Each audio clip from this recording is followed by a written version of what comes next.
Pour créer les cartes de vœux ou cartes de tout autre événement, comme on vous a envoyé tout récemment, il suffit de venir dans les fonctions générales disponibles, au niveau de la création de vos documents type à la fois pour les vendeurs et pour les acheteurs, donc au niveau central.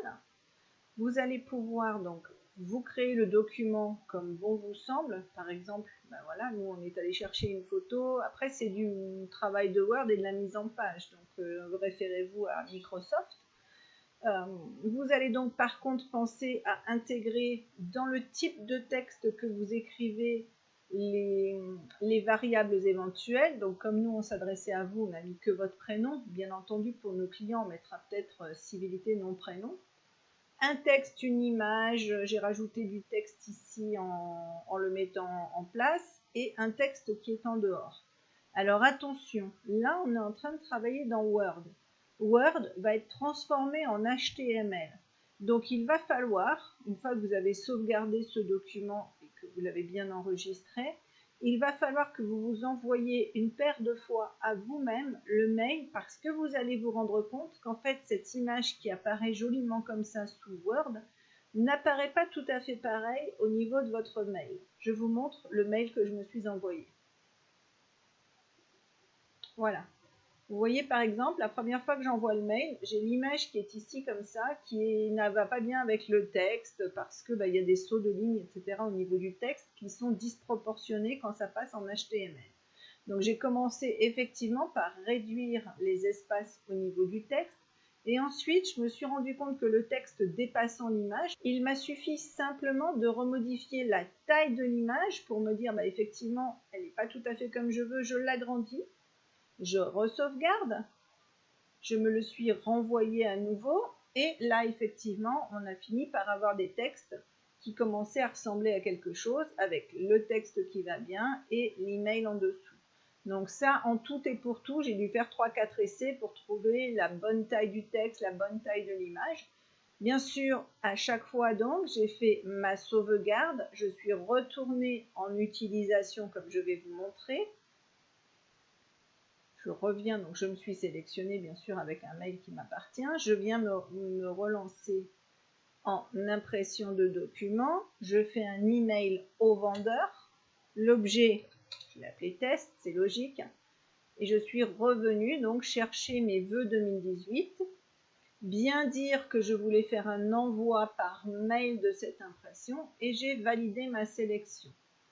Alors attention, par rapport au mail que vous pourriez faire un emailing basique, là ça prend un peu plus de temps dans votre mail puisque c'est transformé en HTML et vous envoyez un HTML. Donc un peu plus long en termes d'envoi.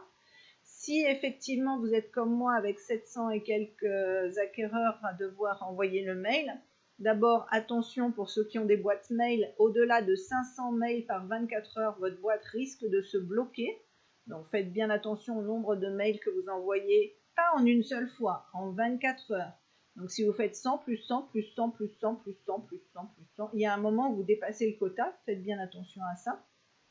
Mais aussi faites attention que l'ordinateur ne se mette pas en veille quand vous lancez vos emails comme ça, puisque il y a un moment où ça ne partira plus. En ce qui concerne ceux qui ont des listes chaudes, donc qui sont allés utiliser le marketing direct, ça va être la même chose. Vous allez venir, au lieu de venir dans vos préparations de documents pour vos vendeurs ou vos acheteurs, vous allez venir au niveau du marketing direct, venir chercher, on va vous prendre, allez, on va prendre Capi.